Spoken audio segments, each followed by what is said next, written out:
आपको यकीन नहीं होगा कि उस शख्स ने अपनी पत्नी की हत्या की और हत्या कर कर लाश ड्रम में छुपा दी और 2 महीने तक लाश को उसी ड्रम में रखा। किसी को भी कानो कान खबर नहीं लगी।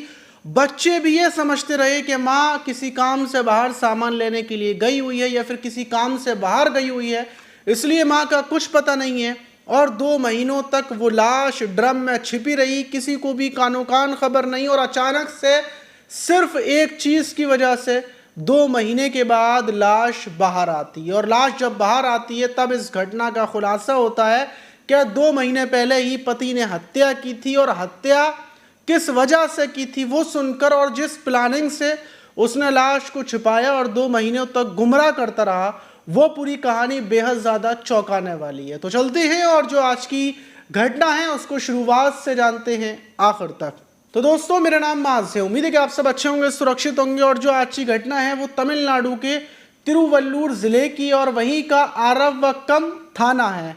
और उसी थाने में 20 अक्टूबर को एक शख्स आता है। वो शख्स आकर अपना नाम बताता है श्रीनिवास, और वो बताता है कि साहब, जो मेरी बेटी है वो इसी आरवक्कम थाने में, मतलब जो यहाँ पर एक गांव है, वहाँ पर उसकी शादी हुई थी और अपने पति के साथ रहती थी। और लगभग वो अगस्त के महीने से गायब हो गई है। उसका कुछ भी नहीं पता। उसके 2 बच्चे हैं जिसमें एक लड़की और एक लड़का है। एक लड़की की उम्र लगभग 4 साल है और लड़के की उम्र 5 साल है।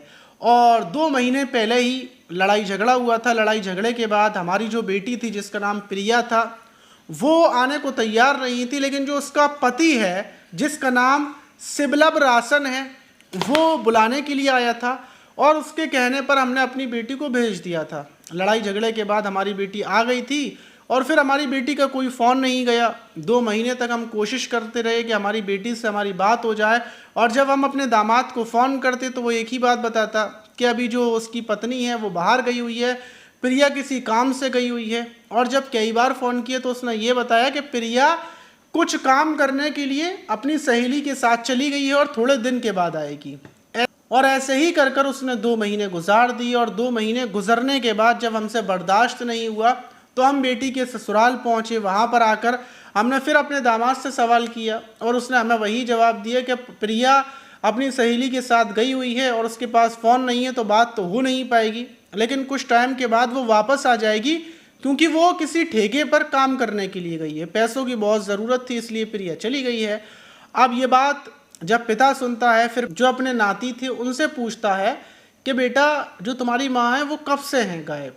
तो वो लोग बताते हैं, दोनों बेटा और बेटी, वो दोनों बताते हैं कि जो माँ है वो लगभग जब अगस्त के महीने में हम लोग आए थे, मतलब जब यहाँ पर आए थे, उसके बाद एक दिन माँ अचानक से गायब हो गई। और जब हम घर पर आए तो माँ घर पर नहीं थी और पिता ने ये बताया कि माँ किसी काम से गई हुई हैं, जल्दी वापस आ जाएंगी, लेकिन अभी तक हम इंतज़ार कर रहे हैं और माँ वापस नहीं आई। जब पिता ये बात सुनते हैं तो वो बताते हैं श्रीनिवास के, उसके बाद मैं फ़ौरन थाने में आया हूँ और मुझे लगता है कि जो मेरा दामाद है उसने मेरी बेटी की हत्या कर दी है, वरना मेरी बेटी 2 महीने तक मुझसे बिना बात किए नहीं रह सकती थी। वो दुनिया के किसी भी कोने में होती, मेरे पास फ़ोन करती, मुझसे बात करती। आज तक वो 1 महीने मुझसे बिना बात करे नहीं रही, तो फिर 2 महीने कैसे रह लेगी?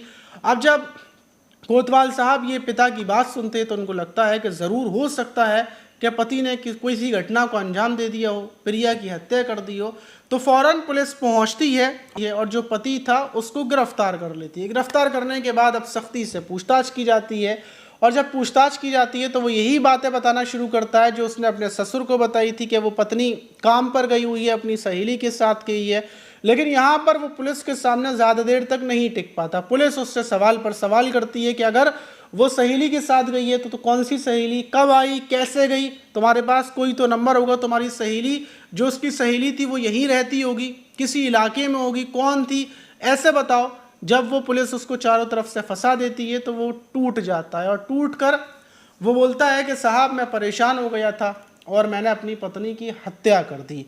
और हत्या जब ये सुनती है पुलिस के, डेड बॉडी कहाँ पर है, तो वो बताता है कि साहब, मैं शुरुआत से पूरी कहानी बताता हूँ। वो बताता है कि जो मेरी पत्नी थी वो अक्सर फ़ोन पर अलग अलग लड़कों से बातचीत किया करती थी। उसको शक था कि उसकी पत्नी के कई लड़कों के साथ संबंध हैं और वो कई लड़कों से संबंध बनाती है, और ये शक उसके दिमाग में हमेशा कुलबुलाता रहता था। जब भी उसकी पत्नी फ़ोन पर बात कर रही होती थी, चैट कर रही होती थी, तो वो जाकर अपनी पत्नी का फ़ोन मांगता था और पत्नी फ़ोन देने से साफ इनकार कर देती थी। और यही वजह थी कि जिसकी वजह से उसका शक यकीन में बदल गया था कि उसकी पत्नी ज़रूर किसी न किसी से बातचीत करती है, और फिर इसी बात को लेकर अक्सर विवाद हुआ करता था। और इसी विवाद की वजह से जो प्रिया थी वो अपने मायके चली गई थी, और मायके जाकर उसने अपने पिता से साफ अल्फाजों में बोल दिया था कि पिताजी, अब मैं वापस अपने पति के पास नहीं जाऊंगी, वो मुझ पर शक करता है और शक की बुनियाद पर वो मुझे हर रोज़ मारता है।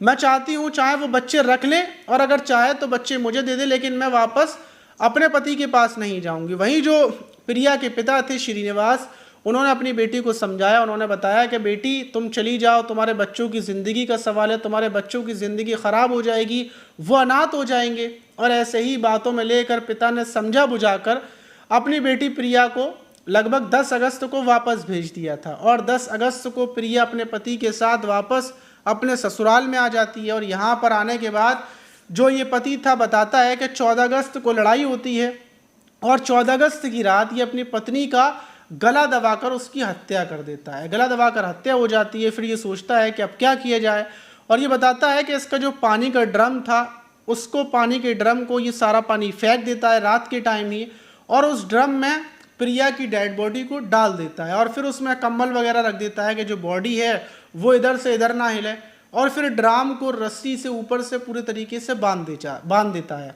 ड्राम को बांधने के बाद फिर ये रात के टाइम ही ये सोचता है कि ये कहाँ पर लेकर जाना है, और उस ड्राम को ये रात के टाइम सड़क पर घुमाते हुए लगभग 3 किलोमीटर दूर तक ले जाता है। और साथ में इसके पास एक फावड़ा भी था, और रात के टाइम ही ये वहाँ पर लगभग अपने घर से 3 किलोमीटर दूरी पर जो खेत था वहाँ पर एक गहरा सा गड्ढा खोदता है। रात भर इसी काम में लगा रहता है, गड्ढा खोद कर ड्राम को उसमें डालता है और फिर ऊपर से मिट्टी डाल देता है, और वापस उस जगह को वैसा ही कर देता है जैसी वो जगह थी, और फावड़ा लेकर वापस आ जाता है और सुकून से सो जाता है। सुबह होती है, बच्चे पूछते हैं कि माँ कहाँ पर है, तो बच्चों को यही बताता है कि तुम्हारी माँ किसी काम से गई हुई हैं, जल्दी वापस आ जाएंगी। दूसरी तरफ वो अपने ससुर को भी ऐसे ही कर कर गोलियां देता रहता है, बहाना देता रहता है, और ससुर भी उसकी बातों में आते रहते हैं, और ऐसे ही वो 2 महीने काट देता है। लेकिन जो पिता था, पिता को भरोसा था कि उसकी बेटी उससे दूर नहीं रह सकती, बिना बात करे तो खासकर दूर नहीं रह सकती। और इसी वजह से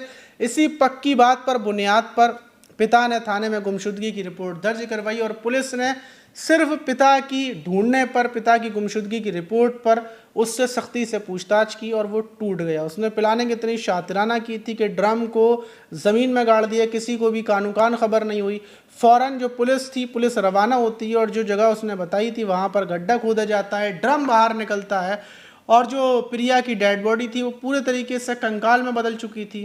पुलिस जो डेड बॉडी थी उसको पोस्टमार्टम के लिए भेजती है। पोस्टमार्टम के लिए कुछ बचा तो नहीं था, लेकिन एक भेजती है, और फिर उसके बाद जो भी हड्डियां थी, जो भी चीज़ थी, वो पिता श्रीनिवास को दे दी जाती है कि आप अंतिम संस्कार कर दो। वहीं दूसरी तरफ जो बच्चे थे 2, वो अनाथ हो गए, और सिर्फ एक शक की वजह से पूरा परिवार तहस नहस हो गया। तो इसीलिए अगर आपको किसी के ऊपर शक है तो आप क्लियर बताएं कि मुझे तुम्हारे ऊपर शक है। और दूसरी चीज़, अगर किसी महिला के ऊपर उसका पति शक करता है तो अगर आप गलत नहीं है तो आप गुस्सा करेंगी, लेकिन गुस्सा आप ना करें। आप अपने पति को बड़े प्यार से समझाएं। अगर आपके पति को फ़ोन पर शक है तो आप उसको बिना झिझक फ़ोन दे दें। आप ये ना सोचें कि मैं बिल्कुल फ़ोन नहीं दूंगी, मैं तो बहस करूंगी, मैं फ़ोन नहीं दूंगी।